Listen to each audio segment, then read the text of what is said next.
ఎవరన్నా రావాలి తొందరగా సమయం ఆసన్నమైనది.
దగ్గరికి వెళ్ళా నువ్వు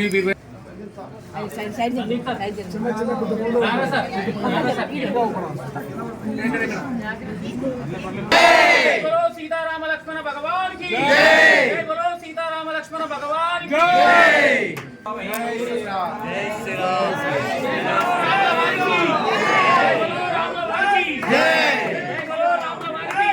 जय श्री राम। जय श्री राम। जय बोलो सीता देवी की जय। जय बोलो सीता देवी की जय।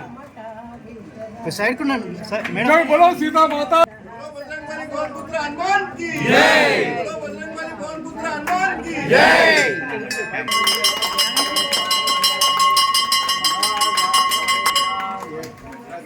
जय बोलो हनुमान की శోభాక కత్తరండి కొద్ది బ్యాక్ వెళ్తే నేను కూడా శోభాక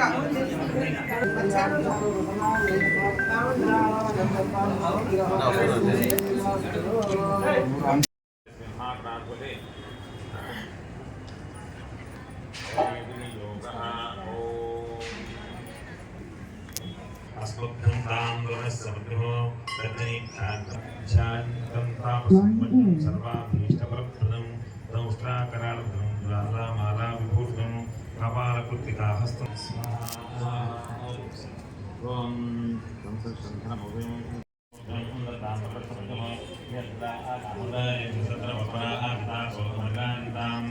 कर्कटाय स्वाहा स्वाहा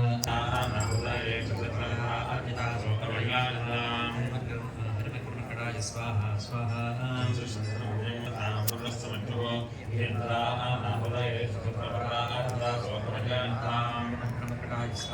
स्वाहा स्वाहा कर्कटाय स्वाहा स्वाहा सारे मया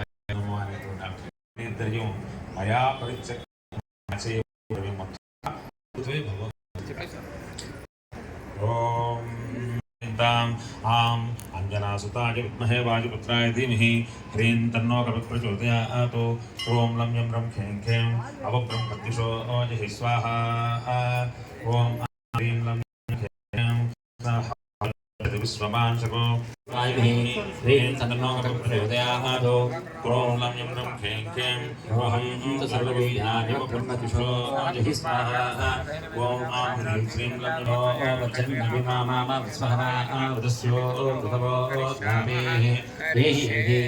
ह्रीं श्रीं मर्कणाय स्वाहा ॐ ह्रीं ह्रीं ह्रीं ह्रीं तदा अनाहृतप्राचिता स्वपर्लयन्ता विज्ञानपुन्नदिशो स्वाहा ॐ आं ह्रीं ह्रीं श्रीं ह्रीं ह्रीं ह्रीं प्रेषितक्षणतो भवामेधा विक्रङ्गना भूरि एहि आं ह्रीं हरिमर्कणा ह्रीं श्रीं मर्कणाय स्वाहा ॐ ह्रीं ह्रीं ह्रीं ह्रीं ह्रीं तदा अनाहृतप्राचिता स्वपर्लयन्ताम् आं ज्ञानसुताय वायुपुत्राय ह्रीं तन्नो प्रचोदयात् ॐ लं यं लं ह्रीं ह्रीं ह्रीं ॐ करुणां आं ह्रीं हरिमर्कणा ह्रीं श्रीं मर्कणाय स्वाहा ह्रीं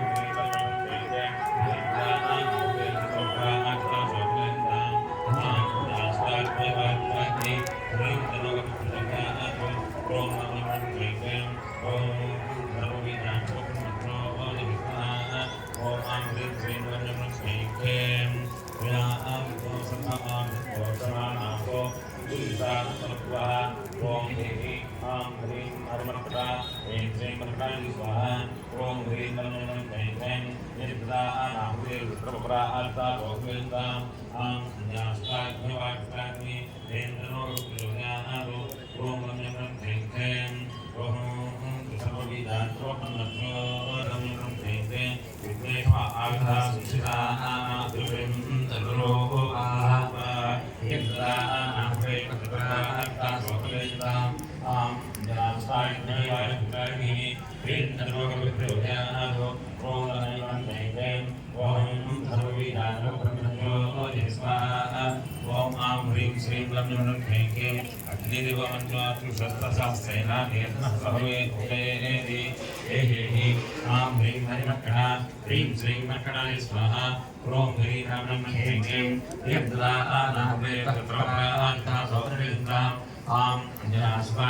वायुपुत्राय ह्रीं तन्नो प्रचोदयात् ॐ लं यं लं ह्रीं ह्रीं ॐ तु सर्वबीजान्यो ब्रह्मज्यो स्वाहा ॐ आं ह्रीं श्रीं ह्रीं ह्रीं ह्रीं हत्वा शत्रून् ॐ ह्रीं लं यं लं ह्रीं ह्रीं ह्रीं तदा अनाहृतप्राचिता स्वपर्लयन्ताम् आं ज्ञानसुताय वायुपुत्राय ह्रीं तन्नो प्रचोदयात् ॐ लं यं लं ह्रीं ह्रीं ॐ तु सर्वबीजान्यो ब्रह्मज्यो स्वाहा ॐ आं ह्रीं श्रीं लं यं लं ह्रीं ह्रीं श्रीं मर्कणाय स्वाहा ह्रीं ह्रीं लं यं लं ह्रीं ह्रीं ह्रीं तदा अनाहृतप्राचिता स्वपर्लयन्ताम् आं ज्ञानसुताय वायुपुत्राय ह्रीं तन्नो प्रचोदयात् ॐ लं यं लं ह्रीं ह्रीं ॐ तु सर्वबीजान्यो ब्रह्मज्यो स्वाहा ॐ आं ह्रीं श्रीं लं यं लं ह्रीं ह्रीं एको बहु नाम श्रीमन्यमीलितो विसंबुधये संसिजाधि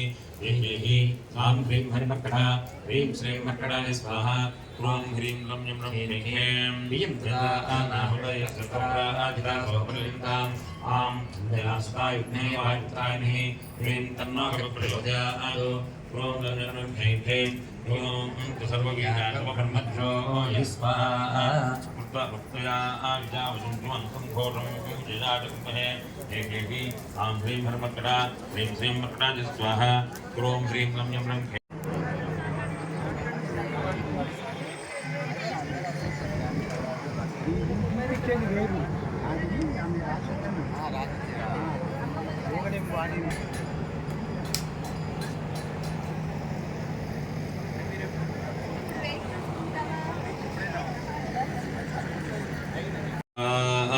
ॐ आं ह्रीं लं यं लं ह्रीं ह्रीं शकृतीन्द्रविवानवप्रभोस्माकं मन्वाधिपाववेह ह्रीं ह्रीं देनासुरे गुणेश्वरनादमत्संहिता अबोधा ॐ आं लं यं लं ह्रीं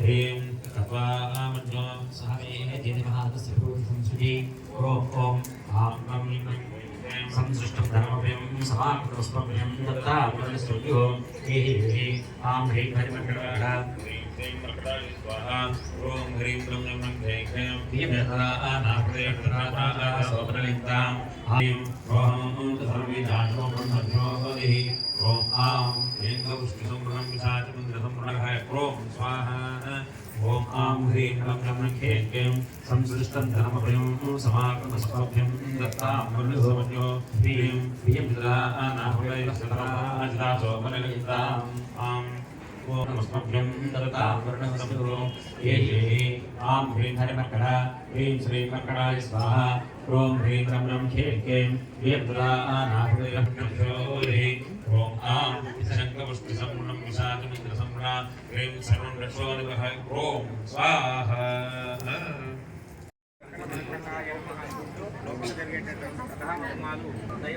కాబట్టి ఆ మంత్రపూర్వకంగా మనం చేస్తారా మనం చెప్పి శుభాలు కలగాలని ఆ మంత్రం వినుకుంటూ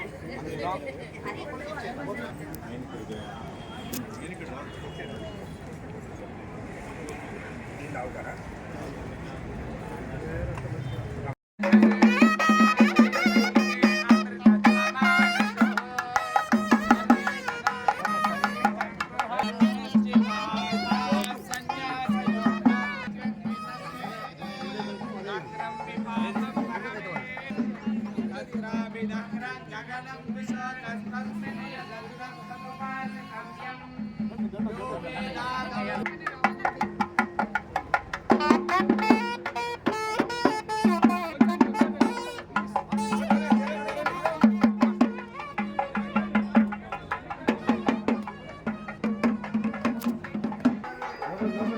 గణపతి వెనక్కి రండి అందరు కొంచెం వెనక్కి రండి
దేవాలయంలో ఉంటున్నారు అందరికి కూడా ప్రసాదం ఇస్తాడు. కొంచెం దయచేసి ఎవరు కూడా మీదికి రాకండి. దయచేసి అమ్మాలందరూ కొంచెం దూరం ఉండండి, ఇబ్బంది లేదు. పైన కుంభాభిషేకం అయిపోయినాక స్వామివారి అనుగ్రహ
కూడా పునః శక్తి ప్రతిష్ఠ చేయటం అనేటువంటిది విధానంగా మనకు కనిపిస్తుంది.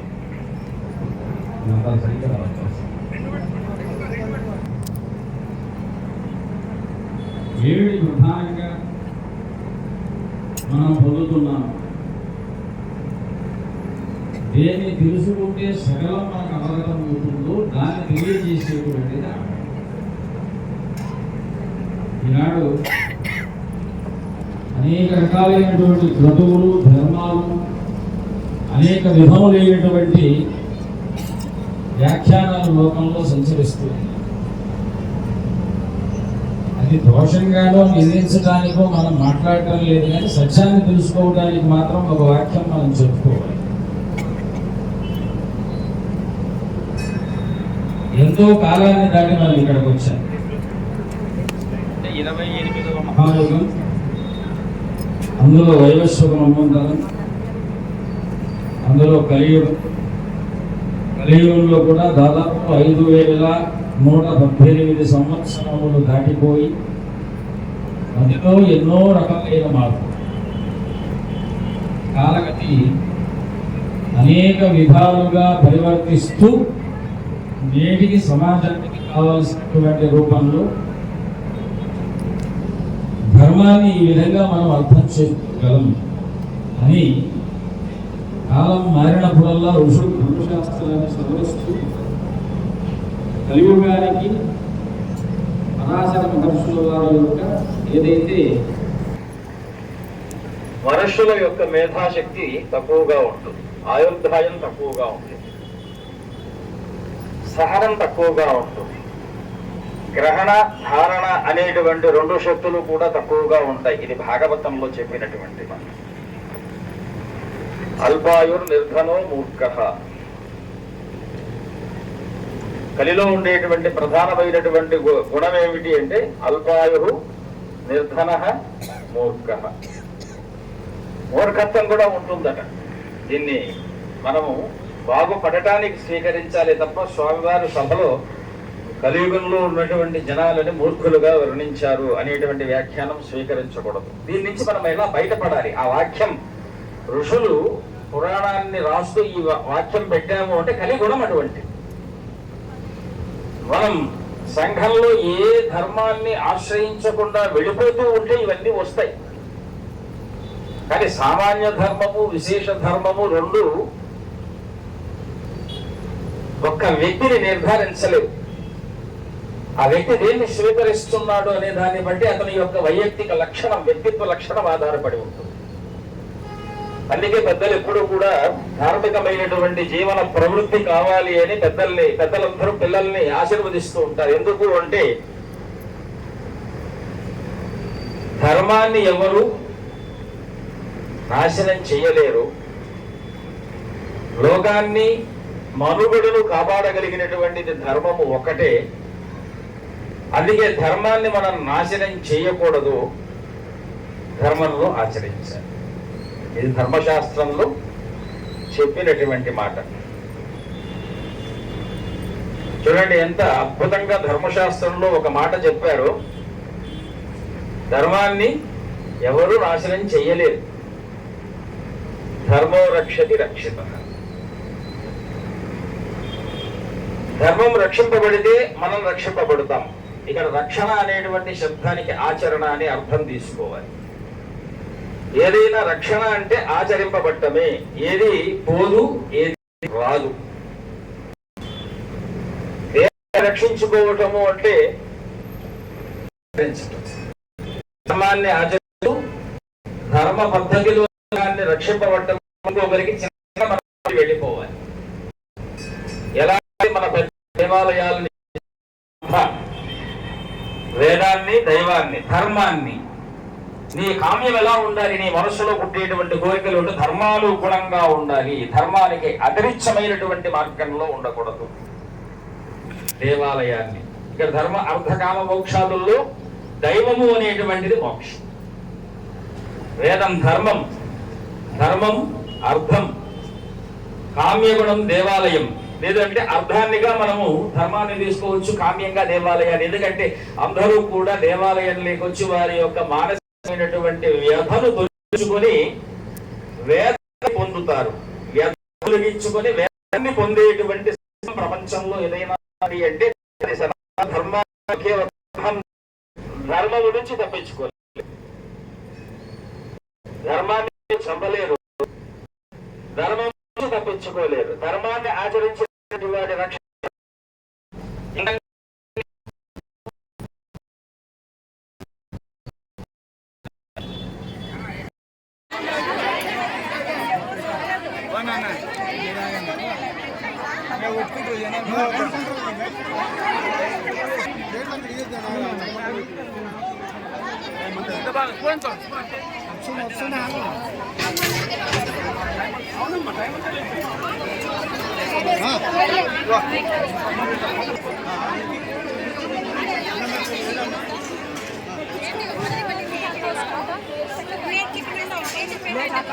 రావాలి.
Hey!